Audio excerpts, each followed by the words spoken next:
वरना जो गद्दारी करता है उस गद्दार को गद्दार का स्थान दिखाना ये भारतीय जनता पार्टी बड़ी भलीभांति जानती है। इसके पहले भी हमारे पक्ष के साथ जिन लोगों ने गद्दारी की थी उनको ऐसी परिस्थिति, वो अपने वार्डों में तो क्या इस शहर में रहने के लायक भी नहीं बचे, चुनाव लड़ना तो दूर। Finally, Ambernath has got its first ever aqua theme restaurant. यहाँ आपको 4 different dining options मिलने वाले हैं like aqua sitting, rooftop, private dining and AC dining. Plus यहाँ का ambience इतना unique है that it will directly teleport you to a different country. This is Greenleaf जो located है अंबरनाथ पाइपलाइन रोड पे। यहाँ daily live music and DJ night होती है, प्लस फूड में वेज एंड नॉन वेज दोनों अवेलेबल है। डेली हैप्पी आवर्स भी है from 12 PM to 6 PM where you will get 15% off on food.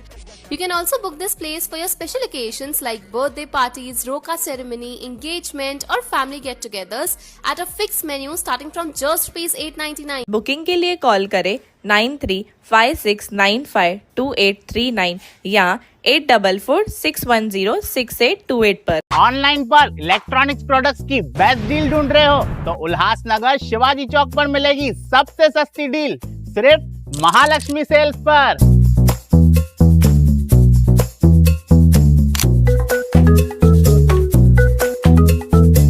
यहाँ पर अवेलेबल है प्रीमियम टीवी, वॉशिंग मशीन,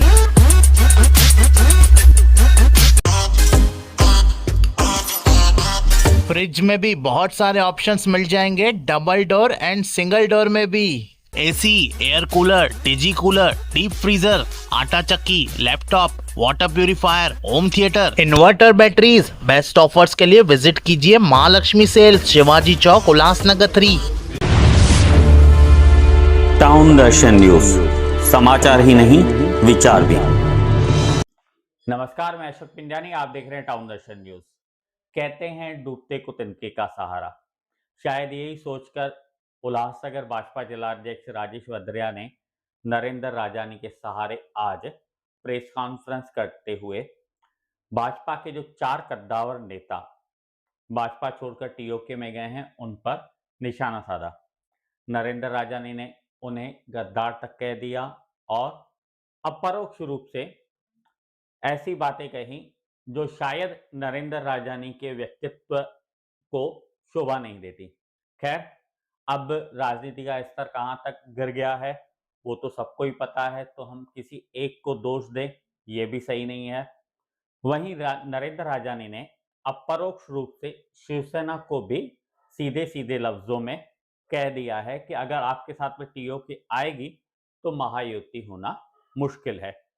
तो इस घटनाक्रम के बाद क्या होता है ये तो वक्त बताएगा। फिलहाल सुनते हैं नरेंद्र राजानी ने क्या कहा। नरेंद्र भाई, चुनाव महापालिका के अब तक आपने 4-5 चुनाव देखे हुए, तो इस बार का चुनाव आपको किस तरीके से आप फेस करने वाले और क्या लगता है आपको इस चुनाव के बारे में? मैं 1977 से लेकर राजनीतिक क्षेत्र में काम कर रहा हूं, तब से लेकर अब तक 4-5 नहीं अनगिनत चुनाव देख चुका हूं और हर चुनाव अभूतपूर्व होता है। हर चुनाव में नए नए विषय आते हैं, नए नए समीकरण बनते हैं, नई नई परिस्थितियां बनती हैं। आज के दौर की, आज के युग की परिस्थितियां अलग है। इस दौर में ये चुनाव भी अपने आप में एक अलग चुनाव होने वाला है। केवल यह है कि जिस 77 से लेकर अब तक की यात्रा की मैं जो बात कर रहा हूं, 77 में हम जनता पार्टी के साथ में जब जुड़े थे, उसके बाद भारतीय जनता पार्टी बनी, या उसके पहले जनसंघ था, फिर जनता पार्टी, फिर भारतीय जनता पार्टी। उसमें आज की तारीख में भारतीय जनता पार्टी इस देश की क्रमांक 1 की पार्टी है। भारतीय जनता पार्टी महाराष्ट्र प्रदेश की क्रमांक 1 की पार्टी है। भारतीय जनता पार्टी आने वाले चुनाव में भी उल्लासनगर में क्रमांक 1 की पार्टी उभर कर निखर कर अवश्य आने वाली है, ये मुझे जानकारी है इस चुनाव में भी। 2017 में आपके जो पारंपरिक प्रतिद्वंदी थे कालानी फैमिली, वो आपके साथ थी और इस बार वो आपके विरोध में है, तो दोनों चुनाव को आप कैसे देखते हैं? कालानी फैमिली के लिए मजबूरी है। उनका अस्तित्व जो लेट 80s की बातें थी वो अस्तित्व अब उनका रहा नहीं है। वो जो क्राइम की दुनिया के साथ में जुड़कर एक आतंक फैलाकर राजनीति में अपराधीकरण को बढ़ावा देकर जब आप उनकी बात कर रहे हो, मुझे आज भी वो युग याद आ रहा है। हर मंगलवार और शुक्रवार को मर्डर्स हुआ करते थे। आप शायद तब पत्रकारिता की दुनिया में तब आपका प्रवेश नहीं हुआ होगा, लेकिन ऐसी परिस्थितियों में इनके पिताजी वगैरह जब बड़े पत्रकारिता करते उस दौर में इस शहर में यानी लोगों का आना जाना कठिन हो जाता था। शहर का नाम पूरे दुनिया भर में बदनाम होता था, और जो बदनाम होता है वो नाम वाला होता है। उस आधार पर, उस नाम के आधार पर, उसके आधार पर वो अब भी अपनी राजनीति चलाना चाहते हैं। उनकी राजनीति केवल उस पर ही टिकी हुई है। आज जब आप कह रहे हो हमारे साथ जुड़ना चाहते हैं या अभी वो किसी के साथ जुड़े हुए हैं, तो उनकी वो मजबूरी है, क्योंकि अपनी उनकी वो ताकत है नहीं। अब वो वैसा उनका जो सिक्का जब वो कांग्रेस और राष्ट्रवादी के साथ में जुड़े थे, अब वो किसी के साथ में भी जुड़े नहीं है। उनको किसी न किसी के साथ में जुड़कर, किसी न किसी के कंधे पे बैठकर किसी मक्खी की तरह बैठ जाना, ये उनका प्रलब्ध है। इसलिए उनके सिवा, वरना उनका अस्तित्व खत्म होता है, और अस्तित्व खत्म होता है तो उनका जीवन ही है जो राजनीति है। वो एक बार राजनीति से आउट हो गए तो उनको जीवन चलाना कठिन हो जाता है। ये उनकी मजबूरी है, इसलिए वो किसी न किसी के साथ में जुड़ने की हर बार प्रयास करते हैं, कोशिश करते हैं, और हवा ऐसा खड़ा कर देते हैं जैसे उनके सिवा इस शहर में कुछ चलेगा ही नहीं। अगर उनको ताकत हो तो उन्होंने कभी शहर में अकेले चुनाव लड़ने की हिम्मत की है? कह के तो दिखाएं कि आपकी बार क्या है, उनका नाम टीओके, हर बार नाम बदलते हैं। कभी क्या यूपीपी, पाकिस्तान की पीपल्स पार्टी जो थी ना, बेनजीर भुट्टो वाली, उसका नाम यहाँ पे यूपीपी करके ले आए थे। कभी कौन सा नाम, कभी कौन सा नाम। एक बार तो हिम्मत करके कह के दिखाए कि हम इतने बड़े हैं राजनीति भी, उल्लासन हम अकेले लड़ते हैं। जब उनमें वो हिम्मत ही नहीं है, ताकत ही नहीं है, उनको कभी किसी की शिवसेना शिंदे गठ की जरूरत पड़ती है, कभी राष्ट्रवादी की जरूरत पड़ती है, कभी भाजपा की जरूरत पड़ती है, कभी किसी चौथे की जरूरत पड़ती है, क्योंकि उनके पास उतनी ताकत नहीं है। वो उनकी मजबूरी है। उनकी मजबूरी पे मैं ज्यादा कुछ कहूं, ये लोग भी समझ गए हैं। पिछले विधानसभा के चुनाव में ये प्रमाणित हो चुका, लोगों ने प्रमाणित किया कि उन्होंने खुद के वार्ड में भी वोट नहीं पाए। खुद के वार्ड में भी भारतीय जनता पार्टी ने उनसे ज्यादा वोट लिए। तो जिन वार्डों में अभी वो महानगर पालिका का चुनाव लड़ने जा रहे हैं, उन्हीं वार्डों के जो वहां पर हर बूथ की रिजल्ट आप देखोगे तो उनके वोट्स हमसे काफी कम है। तो इसका अर्थ है कि उनका अस्तित्व खत्म हो रहा है। लेकिन एक हवा खड़ा करके प्रतिद्वंदी दो लड़ते हैं, तो एक को 2 मार्क मिलेंगे, एक को 10 मार्क मिलेंगे। दो वाला कहेगा मैं अस्तित्व तो मैंने अपना रखा, वो अस्तित्व जिंदा रखने के लिए केवल अपनी राजनीति कर रहा है। महायुति में जो आपका मित्र पक्ष है शिवसेना, वो कलानी के साथ है। आप एक वरिष्ठ नेता हो, तो आप अपने मित्र पक्ष को क्या संदेश देंगे? देखिए, मित्र पक्ष को एडवाइस करना, संदेश देना, ये हमारे कर्तव्य में आता नहीं है। मुझे केवल इतना याद है कि आज से कुछ साल पहले आनंद निगे साहब जब शिवसेना के जिला अध्यक्ष थे थाना के, उन्होंने पप्पू कलानी को हराने के लिए यहां पर गोपाल राजवानी का समावेश किया था शिवसेना में। उनको ऐसा लगा था कि कांटे को कांटे से निकाला जाता है, लोहे को लोहे से मारा जाता है। एक राजनीतिक अपराधीकरण को खत्म करने के लिए हम दूसरी राजनीतिक अपराधीकरण को बढ़ावा दें, उस समय हमने उसका विरोध किया और हमने शिवसेना के साथ वहां पर गठबंधन तोड़कर अलग से चुनाव लड़ा। उसके बाद हमारे रिजल्ट परिणाम इस प्रकार से आए कि उनके घर वाले में से किसी को महापौर बना रहे थे, तो भी हमने स्टेटमेंट दे दी थी कि अगर इनके घर में से किसी को महापौर बनाया तो हम शिवसेना के साथ युति में ना बैठकर, सत्ता में ना बैठकर विरोधी पक्ष में बैठेंगे। तो अगर हमारे मित्र पक्ष को आज भी यह लग रहा है कि जिन्होंने राजनीति में अपराधीकरण को बढ़ावा दिया है, जो एक केवल ऐसी छोटी सी टीम बनकर केवल लोगों को हैरान परेशान करके और एक हवा खड़ा करके जीवन चलाना चाहते हैं, उनको जुड़ना आवश्यक है। तो हम ऐसे इस प्रकार के गठबंधन का विरोधी हैं और इस प्रकार के लोगों के साथ हम चुनाव लड़ ही नहीं सकते। लेकिन पिछले 2017 में तो आपने उनके साथ चुनाव लड़ा था, कलानियों के साथ। वो कलानियों ने कमल के फूल पे चुनाव लड़ा था, लेकिन वो वही कलानी थे ना जो गुनहगार थे। ये मैं मान रहा हूं, लेकिन कमल के फूल में अगर कोई गुनहगार कहता है कि मैं अपनी गुनहगारी की दुनिया को छोड़कर आपके साथ समावेश करके आपके पक्ष में समावेश करता हूं, यहां पर वो अपना अस्तित्व अलग रखना चाहते हैं। इसमें दोनों चीज में फर्क है। अगर गंगा के जल में कोई नाली का जल मिल गया तो गंगा मैली नहीं होती, वो जल नाली का साफ हो जाता है। उस समय ये इस जल में समावेश कर दिया था उन्होंने खुद का। 4 वरिष्ठ नगर सेवक छोड़ के गए हैं, DOK में गए, उस पर आपका क्या कहना है? ये उनकी सोच का दुर्भाग्य है। एक ऐसे पक्ष को छोड़ना जो केवल देश में नहीं पूरे अंतर्राष्ट्रीय स्तर पर क्रमांक 1 का पक्ष हो, एक ऐसे पक्ष को छोड़ना जिसका पंत प्रधान, जिसका नेता अंतर्राष्ट्रीय नेता का स्तर प्राप्त कर चुका हो, एक ऐसा पक्ष जिसने देश को 3 ट्रिलियन 5 ट्रिलियन इकोनॉमी की तरफ लेके जा रहा हो, एक ऐसा पक्ष जो पूरे विकास के साथ में जुड़ा हुआ है, उस पक्ष को छोड़कर केवल स्वार्थ और व्यक्तिगत विकास के आधार पर निर्णय लेकर छोड़ के चले जाना, ये उनका दुर्भाग्य है। हमने, राजेश जी ने भी अध्यक्ष के नाते मेरे साथ बैठे हुए हैं, खूब इंतजार किया कि सुबह का बोला अगर शाम को लौट के आ जाए तो उसका घर है। खूब सारे संकेत संदेश उनके पास भेजे गए, क्योंकि जो भी हमारा कार्यकर्ता हमसे टूटता है ना, हमको भी हृदय में कहीं न कहीं पर उसकी पीड़ा होती है कि हमारा कार्यकर्ता सालों साल हमारे साथ रहा था, कहीं पर उसकी सोच में चूक हो गई होगी तो उस चूक को सुधारे और वापस आ जाए। उसका खूब इंतजार किया, लेकिन वो अब तक उन्होंने वो भूलने वाली जो ये है कि हम भूल गए थे, अभी हम शाम को वापस घर में आ रहे, रास्ता भटक गए थे, अब तक उन्होंने वो भूमिका ली नहीं है। आज तक कुछ कोशिशें चालू है आपकी तरफ से? हमारी तरफ से कोशिशों का विषय नहीं है, ये सोच उनको होनी चाहिए, सद्बुद्धि उनको होनी चाहिए। हमने उनके लिए इंतजार किया। अब मैं ये कह रहा हूं, वरना ये उनकी सोच पर निर्भर है, वरना जो गद्दारी करता है उस गद्दार को गद्दार का स्थान दिखाना, ये भारतीय जनता पार्टी बड़ी भलीभांति जानती है।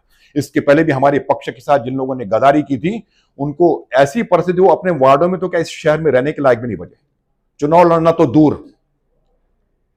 हम चुनौती के साथ कहते हैं कि जो गद्दारी कर केवल उनका स्वार्थ कौन सा, उनको जाने का कारण कौन सा। मैंने उनकी स्टेटमेंट आपके मीडिया के थ्रू मैंने सुनी, बोल रहा है मैंने अमुक साल में मैंने नहीं छोड़ा, तमुक साल में नहीं छोड़ा, तमुक साल में नहीं छोड़ा।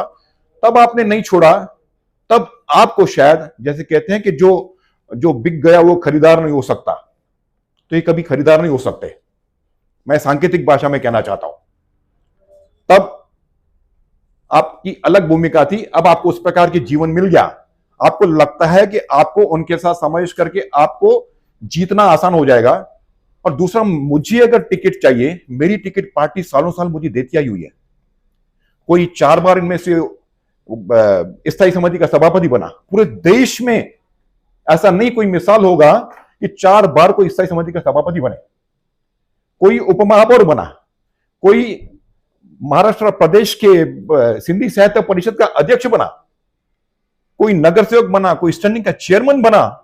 ये सब बनने के बाद, इतना सब कुछ पार्टी से पाने के बाद, जो नगण्य थे उनको पार्टी ने स्थान देकर इतना बड़ा कर दिया। उस पार्टी के साथ गद्दारी करके आप जाने की हिमाकत कर रहे हो, क्योंकि मेरे घर वाले को भी टिकट चाहिए। पार्टी किसी के घर वाले को एक आपको टिकट दे रही, अगर आपको संगठन को बढ़ावा देना तो अपने घर से क्यों बढ़ावा दे रहे हो? मैं कहूंगा मेरा सुपुत्र आएगा, मेरी सुपुत्री आएगी, मेरा फलाना आएगा, मेरा ढिंगना आएगा, ऐसा नहीं चलता। जो कार्यकर्ता अच्छा काम कर रहा है उस कार्यकर्ता को पार्टी टिकट देनी चाहिए। हमारा कर्तव्य यह है कि हम पार्टी का विस्तार करें, हर घर में से पार्टी के लिए कार्यकर्ता तैयार करें। उन कार्यकर्ता में जो अच्छे से अच्छा कार्यकर्ता, मेरे सुपुत्र से अच्छा कार्यकर्ता दूसरे घर में है तो उसको बढ़ावा दें। मेरे घर के सुपुत्र को, मेरे भतीजे को, मेरे भांजे को, मेरे इसको टिकट नहीं दे रहे हो, इसलिए मैं उसका पार्टी छोड़ने की मैं सोच रखूंगा, या पार्टी में 2-4 व्यक्तियों के साथ मेरी जम नहीं रही है तो इसके लिए मैं पार्टी छोड़ के चला जाऊंगा। इस प्रकार की, जिनको सब कुछ पार्टी ने दिया, उनको आर्थिक सबलता मिली, उनको सामाजिक सबलता मिली, उनको पक्ष के पदों की सबलता मिली, उनको कारपोरेशन के पदों की सबलता मिली, वो कहां से कहां पहुंच गए। आज वो पार्टी से प्रश्न कर रहे हैं कि हमें क्या मिला। और दूसरे घर में जाओगे तो दूसरा तो आपको इस्तेमाल करेगा ही करेगा। ये तो ऐसा है कि दूसरे घर में जाओगे तो जब तक चुनाव है तब तक आपका इस्तेमाल होगा, आपको हीरो बनकर घुमाया जाएगा। ये तो धर्म पत्नी और अधर्म पत्नी वाला विषय है। तो अधर्म पत्नी को जब चलाना है तो चलाना है, उस प्रकार से वो चल रहे हैं। तो अब जब चुनाव हो जाएगा तो उनको पता चल जाएगा कि घाट भी नहीं, घर भी नहीं, कहीं के नहीं रहेंगे। तो ये उनकी परिस्थिति है। उनका कहना है कि दबाव की राजनीति उन पर डाली जा रही है, प्रेशर डाला जा रहा है वापसी का। किस बात का दबाव? वापसी का, बीजेपी में वापसी का। बीजेपी में वापसी उनका निर्णय है। बीजेपी क्यों किसी के ऊपर दबाव डालेगी? बीजेपी के पास क्या कमी है क्या कार्यकर्ताओं की? या उनके स्थान पर हमें कोई कैंडिडेट नहीं मिल रहा है जो बीजेपी दबाव डालेगी? उनके कमर्शियल स्थानों पे कुछ तो दबाव डाला जा रहा है। उनके कमर्शियल स्थान बीजेपी क्यों दबाव डालेगी? कि जैसे अगर ऐसा है, अगर वो राजनीति में चाहे बीजेपी में या किसी में भी रहकर अपने कोई कमर्शियल राजनीति करते होंगे, अब वो राजनीति समाप्त होने को आएगी। तो उनका यानी क्या बोलते हैं, दुष्कर्म है, वो दुष्कर्म समाप्त होगा। यानी वो जब आपके साथ थे तभी दुष्कर्म कर रहे थे? कर्म किया होगा तो, अगर वो किया होगा तो समाप्त होगा। आपने अभी इकोनॉमी के बारे में कहा, तो जो अपने यहाँ बहुत सारे इम्पोर्टर है और आज की परिस्थिति में जो डॉलर का भाव बढ़ गया है उसके कारण बिजनेस पे बड़ा परिणाम हो रहा है, उसके ऊपर आपका क्या कहना है? मैं प्रश्न वापस करेंगे प्लीज। अपने यहाँ उल्लासनगर में बहुत सारे हाँ इम्पोर्टर और एक्सपोर्टर है हाँ जी। और डॉलर का जो भाव अभी बढ़ा हुआ है हाँ हाँ उसके कारण उनके बिजनेस पे बड़ा प्रभाव पड़ रहा है। यस। तो उसके बारे में आपका क्या कहना है? इस बारे में देखिए, महानगर पालिका के चुनाव के संदर्भ में मैं राष्ट्रीय स्तर का विषय, अंतर्राष्ट्रीय स्तर का, ट्रिलियन इकोनॉमी का विषय निकाला। हाँ उसमें मैं कह रहा हूँ कि जो अंतर्राष्ट्रीय लेवल पर सोने का भाव, डॉलर का भाव, उसके कई फैक्टर्स रहते हैं। उसका फैक्टर केवल हमारे देश के साथ जुड़ा हुआ नहीं है, वो अंतर्राष्ट्रीय स्तर के विषय होते हैं। चाइना कैसे प्ले कर रही है, यूएस कैसे प्ले कर रही है, यूके कैसे प्ले कर रही है, यूएसएसआर कैसे प्ले कर रही है, कई विषय रहते हैं। और आज की उस तारीख में इन सभी जो बड़ी कंट्रीज थी, सुपर पावर्स थे, उन्होंने सुपर पावर्स ने अपने अपने कंट्रोल और अपने व्यवसाय के आधार पर, अपने स्वार्थ के आधार पर, अपने कंट्री के फायदे के आधार पर कई पॉलिसीज लाने की कोशिश की हुई है, जिसके आधार पर डॉलर का भाव, जिसके आधार पर वहां पर ट्रंप की अलग पॉलिसीज होंगी, यहाँ पर चाइना की अलग पॉलिसीज होंगी, जिसके कारण डॉलर और सोने के भाव पर उसका प्रभाव हो रहा है। तो उस प्रभाव के साथ पूरी दुनिया पर उसका असर होगा, तो हमारे देश पे भी उसका असर है। उसमें कभी ये तो व्यवसाय ऐसा है जिसका अंतर्राष्ट्रीय स्तर पर भाव का, जैसे कोई शेयर मार्केट में खेलता है, तो शेयर मार्केट में खेलता है, उसको कभी भाव ऊपर गया तो कमाता है, कभी नीचे गया तो नहीं कमाता है। उसी प्रकार आजकल इंपोर्टर भी डॉलर और सोने के साथ खेलता है, तो उसको भी उस प्रकार से कभी फायदा कमाना है, कभी नुकसान में जाना। आपके जो विरोधी पक्ष है, शिवसेना, साई पार्टी और कलानी, इन्होंने अपनी युति डिक्लेयर की है और अभी आप महायुति में लड़ने की सोच रख रहे हो, तो सीट का बंटवारा कैसे होगा? ऐसा है कि जब तक टीओके उनके साथ में है, हमारा निर्णय है कि हम उनके साथ में जाने के लिए तैयार नहीं है। जब तक वो विषय पूरा नहीं हुआ है, तब तक सीट के बंटवारे के बारे में मैं अभी तक कोई भी टिप्पणी कर नहीं सकता। और इस सभी समावेश में सीट के बंटवारे में हम जब आपस में बैठेंगे तो किस प्रकार से न्यायोचित होगा, विन विन सिचुएशन होगी, उस विन विन सिचुएशन को लाने की हम कोशिश करेंगे। यानी वो टाइम पे कलानी को एडजस्ट किया जाएगा। मैंने कहा कि जब तक टीओके है, हम टीओके के साथ जाने के लिए तैयार नहीं है। टीओके अगर शिवसेना में शामिल हो गया तो आप जाओगे फिर उनके साथ? अब टीओके शिवसेना अपना विलय कर देती है, शिवसेना बन जाती है, तो हम किसका विरोध करें फिर? अब चलेंगे आप? हम किसका विरोध करें? हम टीओके एज अ सेपरेट आइडेंटिटी का विरोध करना चाहते हैं। मैंने कहा कि किसी भी पक्ष में किसी का समावेश हो जाता है तो हम कह नहीं सकते कि समावेश क्यों कर रहा है। यानी आपका व्यक्ति विशेष को विरोध है, पार्टी विशेष को नहीं है? हाँ, व्यक्ति विशेष, और व्यक्ति विशेष जब अपनी आइडेंटिटी लेकर समाज में एक दुष्प्रभाव डालता होगा तो उसकी आइडेंटिटी खत्म होनी चाहिए। टाउन दर्शन न्यूज, समाचार ही नहीं विचार भी।